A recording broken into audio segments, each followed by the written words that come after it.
Hello everyone, আসসালামু আলাইকুম। Welcome to my another new video. চিংড়ির পানি টোবা কে কে খেয়েছেন বলুন তো?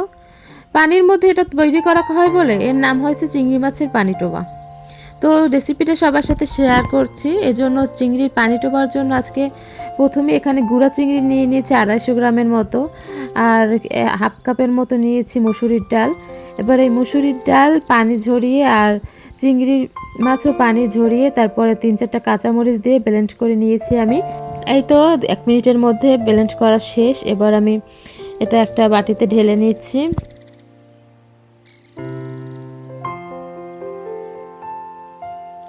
এই যে বাটিতে ঢালা হয়ে গেলে এরপর আমি এতে দিয়ে দিয়েছি হলুদের গুঁড়া, তারপরে দিয়েছিলাম লবণ পরিমাণ মতো। ঝোলেও লবণ দিতে হবে, আবার এর ভিতরেও লবণ দিতে হবে।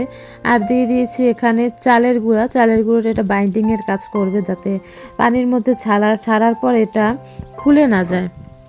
এরপর ভালোভাবে মিক্স করতে হবে। খুব সুন্দরভাবে আমি মিক্স করে নিয়েছি এবং এতে খুব ভালো একটা ফ্লেভার বের হয়েছে। এই তো এটা মেখে আমি এখানে সাইডে রেখে দিচ্ছি। এরপরে একটি প্যানে তেল গরম করতে দিয়েছি। এখানে আমি এখন ঝোলটা রেডি করে নেব। ঝোল রেডি করার জন্য আমি এখানে পেঁয়াজ বাটা নিয়ে নিয়েছি 2 চামচের মতো, আর রসুন বাটাও নিয়ে নিয়েছি। তো এটা ভালোভাবে আগে ভেজে নিয়েছি। তারপর এখানে মরিচের গুঁড়া দিয়েছি আর হলুদের গুঁড়া দিয়েছি সামান্য, আর লবণ দিয়ে এখানে ভালোভাবে প্রথমে মশলাটা কষিয়ে নিচ্ছি। আসলে অনেক সময় মাছ মাংস খেতে কিছুই ভালো লাগে না। মাছ মাংস খেতে খেতে আর ইচ্ছা করে না খেতে, তখন মনে চায় যে আনকমন কিছু খাই। হঠাৎ হঠাৎ এই ধরনের আনকমন রেসিপি করে খেতে দেখবেন ভালোই লাগে, আবার মুখের স্বাদও ফিরে আসে। আমার মশলা কষানো অলমোস্ট ডান। এখন আমি এখানে 2 কাপের মতো ঝোল দিয়ে দিয়েছি। ঝোলটা ভালোভাবে ফুটে উঠলে তারপরে কাঁচামরিচও দিয়ে দিয়েছি এখানে ফ্লেভারের জন্য 2-3টা। এরপরে আমি যে মিশ্রণটা রেডি করেছিলাম সেটা আমি অল্প অল্প করে গোল গোল বড়ার আকারে করে তারপরে এখানে দিয়ে দিচ্ছি। ছোট ছোট সাইজেরই দিচ্ছি, এগুলো কিন্তু ফুলে ডাবল হয়ে যাবে একেবারে। তো এই তো আমি এক এক করে সবগুলো দিয়ে দিয়েছি। এখানে 10টার মতো হয়েছে।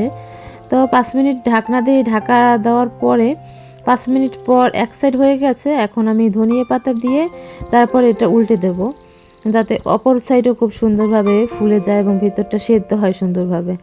তো এই তো ধনিয়া পাতা দেওয়া শেষ। এরপর আমি অপর দিকটাও খুব সুন্দরভাবে উল্টে দিচ্ছি।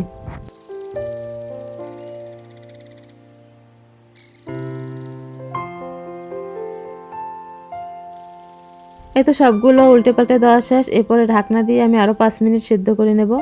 এরপর এই তো দেখুন একেবারে সবগুলো ফুলে পুরো ডাবল হয়ে গেছে। দেখতেই ভালো লাগছে এবং খেতে তো আরও মজা। তো বাসায় অবশ্যই ট্রাই করবেন চিংড়ি মাছের পানি টোবা। তো কেমন হলো আমার রান্না সেটা অবশ্যই জানাবেন। সবাই থেকে বিদায় নিচ্ছি। আল্লাহ হাফেজ।